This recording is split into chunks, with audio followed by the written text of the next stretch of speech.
evening, everyone, and welcome to the studios of Grafton Television, located at 26 Providence Road. This is Meet the Candidate. I'm Bob DeToma. And this evening's guest is Graciela Vargas Baker. She's running for school committee. Welcome to the studio. Thank you. Thank you for coming in. Nice to meet you. So we were chatting off camera, and you're from Chile. Yes, I am. Or Chile, I'm sorry, I was supposed to say it that way. From Chile, yes. Yep. And that was a little bit of a fascinating conversation. So we'll start with some simple stuff. Sure. And your work background, work history, what do you do for a living? So I am a school psychologist. I currently work in Westboro, and I've been there for about 4.5 years. Prior to working in Westboro, I worked in Worcester for almost 10 years, actually a little bit more than 10 years, between my practicum and my internship while I was at grad school for school psychology. Prior to being a school psychologist, I lived in California, and I work as a special education dual immersion school teacher for school K through 6. So I think I started teaching around 23, so I've basically been in the schools in some type of education for my entire adult life. Interesting. So as a school psychologist, do you counsel children all day long? Or? So school psychologists do a broad range of things in the school building. We're trained in counseling, like you said. You know, like kids, I have counseling kids in my caseload. I do that for a part of my day. I also do crisis management. Schools sometimes they have crises. Students need some help. Every day. Yeah, need some help. I also do consultation with teachers, talk about like students and try to figure out like interventions or things that could be improved in the classroom for the students. I also do assessments for special education. That's like a big part of my job. I do testing for thinking and reasoning skills as well as academics. And I also look into social emotional functioning to see if they qualify for any additional supports within the school system. I also do training for staff, for students, and for parents. And I'm involved in the community, just making sure that students are getting everything that they need in order to be successful in school. So my job is a lot, and I'm very busy throughout the day. I was going to say, it sounds pretty hectic. So when you counsel students, do you do it in private in an office, or do you go into the classroom where they're more comfortable? How does that work? Kind of tends to work both ways. I mean, in schools we're pretty flexible. We're able to do things depending on what the student needs. Most of them, students that I see, I either see in a small group setting where I work on social skills, or I work with anxiety management or self-regulation, or I work in the classrooms helping the teacher and the student transfer those skills that we do see in the small group setting. So I do have an office. I'm pretty lucky in Westboro that I have my own office with a door and a chair and a computer. A lot of school psychologists, since it's a very broad, very needed profession, some school psychologists are not as lucky as I am. But in Westboro, I found to be able to have a lot of resources, which gives me the opportunity and the ability to have an office where I bring in my students. And it's a confidence place where they can share whatever they want. Do you have a lot of meetings with the parents after hours? And So not after hours. Our meetings are during the school day. All the school functions happen during the school day. My after school hours are either spent writing reports for the assessments that I do throughout the day, or making phone calls, or taxiing my kids around, my own children around town, or to their extracurricular activities, and being part of the school committee now. So that takes another question off the list. You have children in the system? I do. I have 3 kids. One's an adult.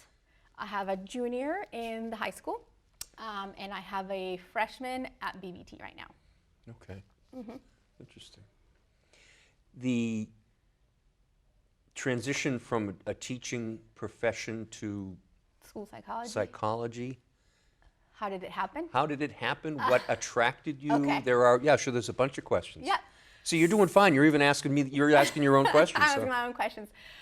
So when I went to college, I, like a lot of people, just didn't know what I wanted to do. I actually started pre-med, thinking that I wanted to be a doctor, but I found out that that was a lot of studying, something that I was not enjoying as much. So I decided to change careers and change majors and do something else.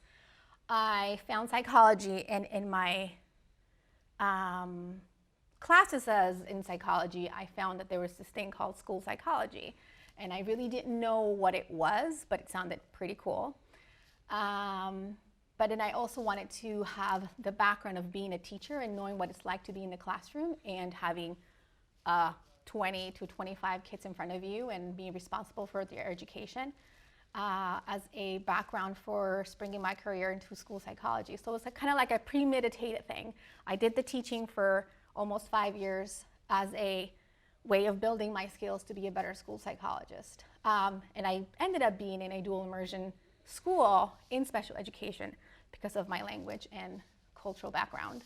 I was something that was needed, and I felt I could utilize all my skills in one area. So always premeditated. It was always in the plan to be a school psychologist. And was your first class error-free or mistake-free? Did you have any crises day one, or how did that As go? a teacher, as a Sure, 23-year-old, as a teacher, as a yeah. brand new 23-year-old, I'm sure there was many mistakes. Nothing that sticks out, No. nothing traumatic. No, since I was a special education teacher, my caseload was pretty small. So I also had a small classroom of students with varying degrees of needs. It was mostly students with learning disabilities, so I did not have, it was just like being in a regular classroom. I didn't seem any different anyway, but I'm sure there were many errors. But luckily, they're all still alive, and they've made it. They survived the program. I was actually thinking today that probably the kids that I taught almost 20 years ago are adults. They're like 30-year-olds, so it kind of makes me feel old. I feel old compared to everybody. And the first time you started the job as a school psychologist, Yes. How scary was that? was it scary? Did you think to yourself, what have I done? I want to go back to my No, classroom? Or was it? never. It was a never. natural progression. Never. Like I said, my goal was to become a school psychologist, and I really, once I learned what it was, and once I learned what was needed to be a school psychologist, I think it's a great career, much needed in the schools. There's not a lot of us. There's a huge shortage of school psychologists now within this public school setting. School psychologists can be in private and public school setting. Most of us are in the public school setting, I'm sorry. But it was just what I wanted to do. I think it's the greatest career ever. So if we were to take COVID off the table, if we could, if we took COVID off the table, what's the number one issue you have to help students with? Right now in schools, if I took COVID off the table, well, I think there's always been mental health issues within the schools. I think because of COVID, we've become more attuned to being get alerted to these issues. But I think as a school psychologist, that's been a pretty big part of my role, supporting schools and students' mental health and creating interventions and support for students that need it. So I guess we will still be there with COVID. It's just we see it more now, where I think we're more aware as a society of mental health. Do kids come to school anxious, or do they walk through the doors and become anxious? I think that's what the chicken or the egg type of situation. I think we're more aware of anxiety now that we were back maybe 10 years ago. There are certain students that have anxiety because of clinical conditions, clinical diagnoses. I think there's a lot of pressure in the schools for students that tends to make them feel anxious. They may not necessarily be clinically anxious or have clinical anxiety, but they tend to be seen as anxious. Okay, so let me take you to the first time you decided to join school committee or run for school committee, and what prompted that decision. So as an immigrant, I feel like I've been pretty fortunate in my life to be able to come to the United States as a child and be sitting here, being interviewed by you and running for school committee. And Being interviewed by me is no big deal. I think it is a big deal for me. Clear that right up right now. I think it is a big deal. You can for do me. a lot more. No, I don't know. Or maybe this is my stepping stone. Who knows? And I think I'm privileged. I think I have a privilege that other immigrants haven't been able to have. I mean, I was able to go to school, I was able to go to college, I was able to go to grad school, I was able to create a family, I have a home, I have food on my table. I think it was time for me to start giving back. I think I'm in a pretty good position, I feel, and the only thing I can do is just give back to those that need it the most. So in a similar question to the others, day one you walk into school committee and what was that like? I did think so. When I put my papers, when I not submitted my letter of interest and submitted my resume, and the moment I clicked that, I said, "Oh gosh, what did I do?" And then it was kind of too late to take it all back. I mean, my name was out there already, and I did have a freak out moment when I saw my name being I guess in the internet. I was like, "Oh my God, what did I do?" But I don't regret it. I think it's a great team, and I'm happy to be there and do what I think I guess I was meant to do, just try to help others. I mean, my career is helping others. I'm just extending my career into not only my students, but my community where I live. Interesting. So what are some of the things you would like to see Grafton add to the school system? Could be curriculum, it could be activities. If you had a magic wand. A magic wand. I mean, as you know, I'm very big on mental health. So I think I would like to see, not that they're not doing, they're not helping mental health, or they're not doing policies or things for mental health or curriculum. I mean, we saw yesterday in the school committee meeting the two lower elementary schools talking about the supports that they're providing the students in a tier 1 interventions. But I also see that there is a need. I don't only see it in Grafton. I see it in my own school district, and I see it in every other community. I would like to see a little bit more emphasis, and I know there's been some legislation towards adding money towards mental health. So it's a step towards the right direction, but I would like to see more. In your words, what do you think some of the strengths of the Grafton system are? I think the community. I think community, staff, teachers, administration. I think just being part of the school committee, I've gotten to know how much Grafton's schools do with what is considered one of the least per pupil expenditure in the state. Or not the state, but the per capita.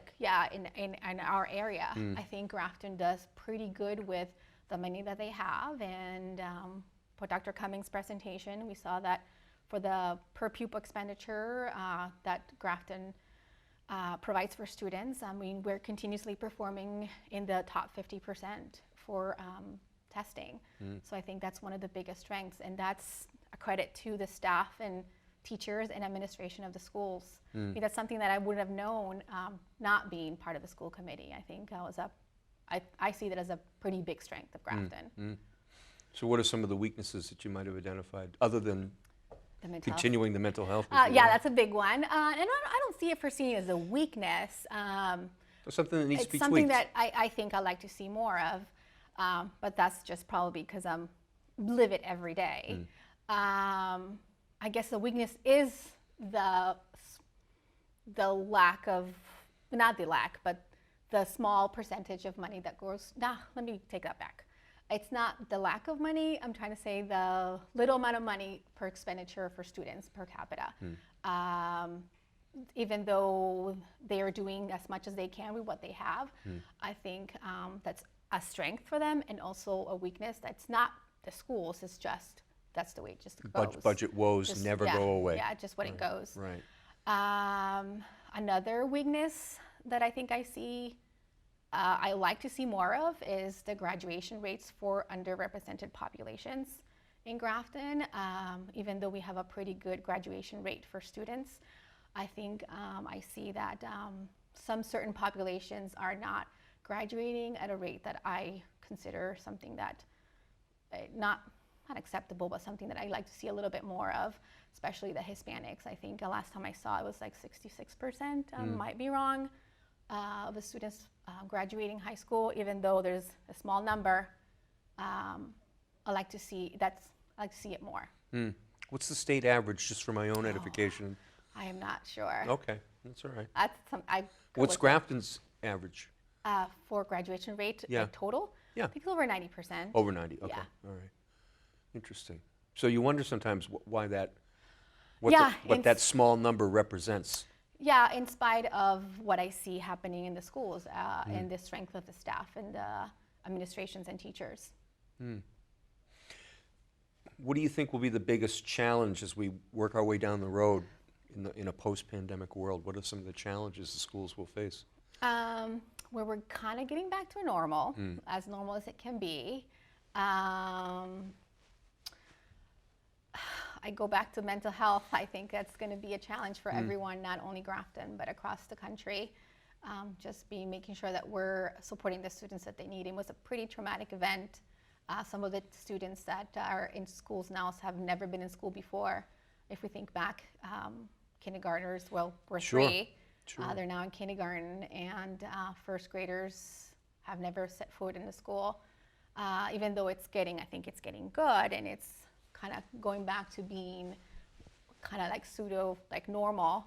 I think we'll see the effects of the pandemic for years to come, not only academically, but social emotionally as well. Do you have any favorite Grafton school traditions? Grafton school traditions. So I think the traditions that I liked the most when my kids were young in North Grafton Elementary School, the fun fair was a big hit. In spite of them, when they got older, didn't want to go anymore. So we kind of had to like find creative ways of going and supporting the schools. My family is very big into theater. My youngest does a lot of theater. My 11th grader now is at Greece. So I think one of the traditions that we've always liked to go to is at the end of the year when they have the musical at the end, where the seniors have the ability to be their last performance. Another tradition is, I'm not sure if they do it anymore, but I remember when my youngest was little, they used to do Mother's Day tea in North Grafton Elementary School. I remember one time we went. We also did a lot of the Santa pancake breakfasts. Some of the traditions that we went through with our kids when they were little.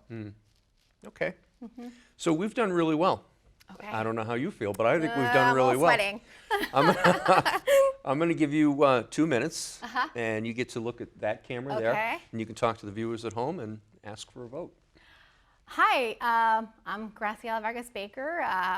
I'm here to help as much as I can in the community, and I've done it for the past like 2 months in serving as in filling out the position that was empty back in January. I love to be able to continue doing the work that we've been doing in the school committee.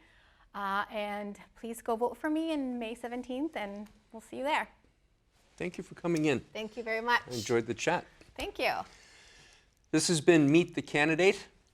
My guest this evening has been Graciela Vargas Baker. She's running for school committee on a seat that she currently occupies. And on behalf of all of the talented people that work here with me at Grafton Community Television, I'm Bob Ditoma. Thank you for watching.